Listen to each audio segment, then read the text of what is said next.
जो धार्मिक गोलबंदी की बात होती थी, धर्म के जो कास्टवार की बात अब आ रही है, लेकिन उससे पहले तो धार्मिक गोलबंदी की बात की है और भारतीय जनता पार्टी ने की है और ठीक से की है। आज उन्हीं की सरकार है, वो कास्टवार की बात अगर आ रही है, तो इसका असर जनवरी में होने वाला है।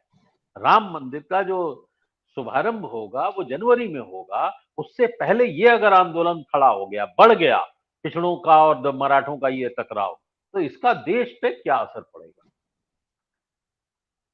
सर इसमें इनके जो सब फॉर्मूले जो है ना, क्योंकि ईमानदारी किसी भी फॉर्मूले के पीछे नहीं है। ना ये राम के भक्त है, ना कृष्ण के भक्त है, ना हनुमान जी के भक्त है। ये तो सिर्फ अपना उल्लू सीधा करने के लिए भगवान को भी बख्शते नहीं है, बहुत गलत तरीके से इस्तेमाल करते हैं। और इसीलिए अब इनकी चालबाजियां समझ में आ रही है। 14 के बाद मैंने इसीलिए शायद पिछली बार भी मैंने बोला था कि इसमें सबसे बड़ी बात यह है कि मोदी जी के सहारे बीजेपी सत्ता में तो आ गई पूरी तरीका से फुल फ्लेज अपने लेवल पे। मगर बात ऐसी हो गई कि मोदी जी ने ही इतना एक्सपोज कर दिया बीजेपी और संघ को कि अब कांग्रेस अपने आप उभर रही है देश में। तो ये उनके लिए, कांग्रेस के लिए मोदी जी का आना एक तरीके से वरदान साबित हो गया है और बीजेपी संघ के लिए वो विनाश का एक कारण बन गया। अब सबसे बड़ी बात क्या है कि धर्म के नाम पर जिस तरीके से अन्याय, अत्याचार, अतिरेक जो हुआ है, हो रहा है, अतिरेक की घटनाएं हुई है, तो इसका नतीजा, उसके परिणाम समाज भुगत रहा है।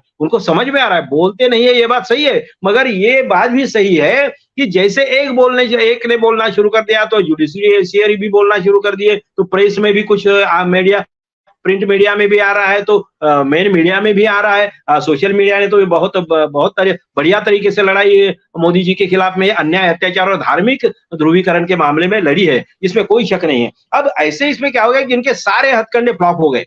मोदी जी फ्लॉप हो गए, शाह जी का तो कोई सवाल ही नहीं आता, योगी जी का तो कोई दूर दूर तक संबंध नहीं है। ऐसे इसमें ये लोग जो क्या हो गए, अपने ही बिछाए हुए जाल में फंसते जा रहे हैं। ये जाल भी उन्होंने, ये जिस तरीके से हवा दी है ना, इन लोगों ने दिए। अब ऐसे इसमें क्या हो रहा है कि अभी धर्म ने काम कर रहा है तो फिर जाति पे आओ। अब उनको क्या लग रहा है कि, मुझे ऐसा लगता है, मैं कभी किसी जाति के नाम पर तो कभी बात नहीं करता हूं, लेकिन मुझे क्या लग रहा है कि भाजपा को जिस तरीके से ब्राह्मण नेतृत्व ये कंट्रोल करता है, संघ को तो है ही, इसमें कोई शक नहीं। अब क्या हो रहा है कि धर्म के नाम पर जो बात चल रही थी, अब जैसे हम भी रखते हैं, और भी लोगों में चलती है बात। मेरी तो किताब ही है कि समतावादी हिंदू धर्म अलग है और गोडसेवादी हिंदू धर्म अलग है।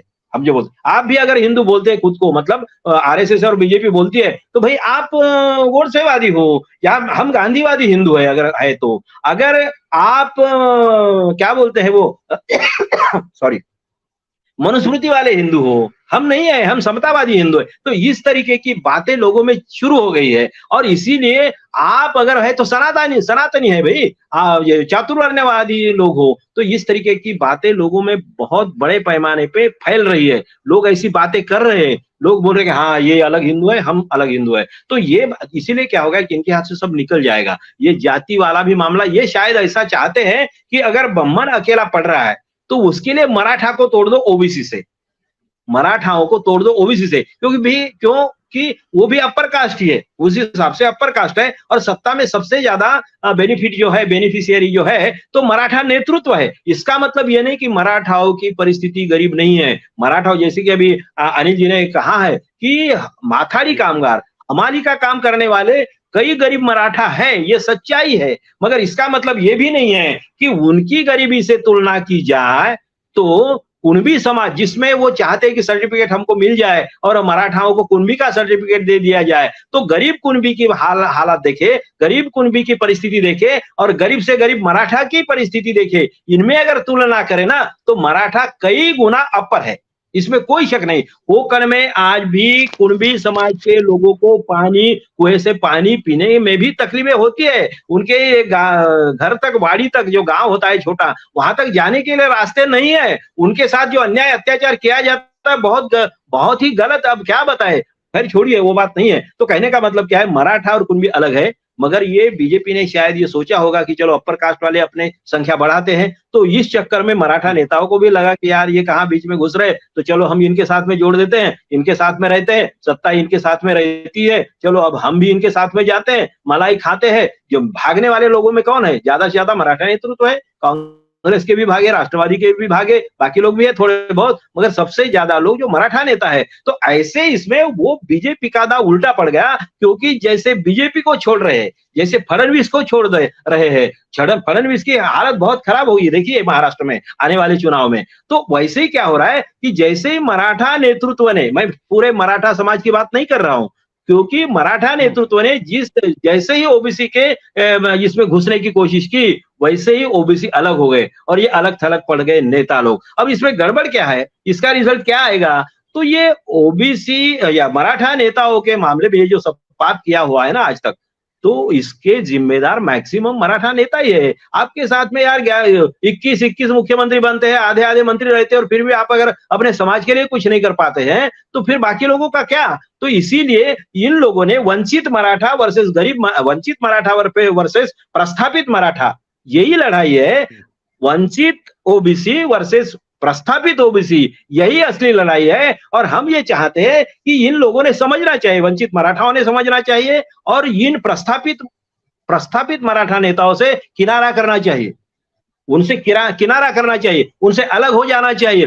तभी ओबीसी उनको अपनी पंक्ति में बिठाने के लिए कोशिश कर सकता है। मगर ये उधर मराठा के खिलाफ कभी नहीं बोलेंगे, मराठाओं के साथ में नेतृत्व तो उनको वही चाहिए। मराठा सब वोटिंग करेंगे ना चुनाव में, अभी कितना भी कुछ भी करे, तो ये वोटिंग जब करेंगे ना मराठा समाज, वो अपने नेताओं को ही करेंगे, वो अपने नेताओं को कभी टारगेट नहीं कर रहे। एक आध दूसरी बात अलग है। तो इस सिचुएशन में इनके लिए, बीजेपी के लिए पूरे, ये तो यहाँ की बात है, और पूरे देश में तो अलग अलग आरक्षण का मामला, मसला जो है वो बिगड़ा हुआ है। इसमें एक ही रास्ता है कि जनगणना कर लो, पूरी जनगणना। क्यों नहीं करते मोदी जी, क्यों नहीं? इधर फडणवीस बोलते हैं, मगर अपने नेताओं को क्यों नहीं बोलते कि कर लो करके जनगणना? ये करेंगे नहीं, क्योंकि उनको मालूम है कि ओबीसी का ये जो है, तो फिर से अगर माहौल बन गया तो गड़बड़ हो जाएगी। वैसे पूरे देश की राजनीति में ओबीसी का बहुत ही अलग तरीके से ये उदय हो रहा है, इकट्ठा हो रहे हैं, गांव-गांव में लोग इकट्ठा हो रहे हैं, सम्मेलन हो रहे हैं, लोग मिल रहे हैं। ठीक है कि ओबीसी के पास इतना पैसा नहीं है,